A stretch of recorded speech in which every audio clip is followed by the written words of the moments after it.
parole aux associations.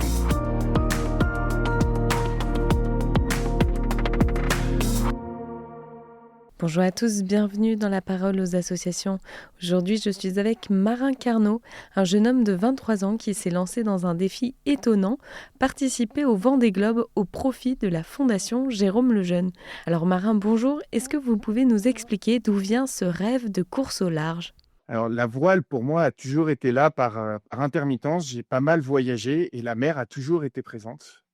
Et j'ai notamment commencé la régate à 10 ans en optimiste à La Rochelle, là où commencent un peu tous les grands marins. Après, j'ai déménagé à Rome et là, j'ai développé une autre passion, le chant. Rien à voir avec la mer. J'ai chanté à l'Opéra de Rome et à l'Opéra de Paris avant de revenir à la voile parce que je faisais pas mal de croisières en famille. Mais c'est vraiment lors de mes études d'ingé à La Rochelle que j'ai commencé à toucher au haut niveau en voile sur un dériveur exigeant qui s'appelle le 505. Donc dériveur, c'est un bateau sur lequel on ne dort pas. Et là-dessus, j'ai eu 4 titres de champion de France et des places d'honneur, notamment au championnat d'Europe et championnat du monde. Et enfin, tout au long de mes études, j'ai fait pas mal de stages dans le monde de la voile. Et j'ai rejoint, lors de mon stage d'études, l'IMOCA de Damien Seguin, groupe Apicil, pour mon stage. Et ça m'a permis de voir l'intérieur d'une équipe du Vendée.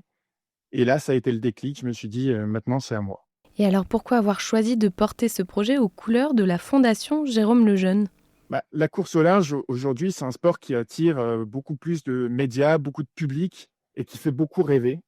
Donc, j'ai voulu mettre cette visibilité au service d'une cause qui me touche profondément parce que la Fondation Jérôme Lejeune, aujourd'hui, elle œuvre pour la recherche, le soin, la défense des personnes atteintes de déficiences intellectuelles d'origine génétique, comme la trisomie.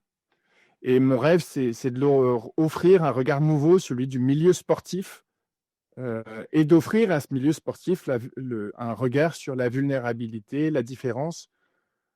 En gros, le but, c'est d'embarquer un maximum de personnes dans ce projet. Et alors concrètement, quelles sont les prochaines grandes étapes ? Alors déjà, on a un baptême du bateau le 3 août à Lorient, donc, qui va commencer à naviguer. Ensuite, il y aura une course qui s'appelle la Solitaire du Figaro, qui sera en 2026. Donc ça, c'est mon grand rêve et ma grande échéance, la première grande échéance. Ensuite, il y a une Transat Jacques Vabre et le but, ce serait de faire tomber d'autres barrières, notamment en embarquant un athlète trisomique à bord. Et enfin, la ligne de mire, le Vendée Globe 2032, qui serait un peu le Graal à donner à cette fondation et à cette cause. Eh bien, merci Marin pour ce partage et je vous souhaite une belle réussite dans tous vos projets. Très belle journée sur KTO Radio.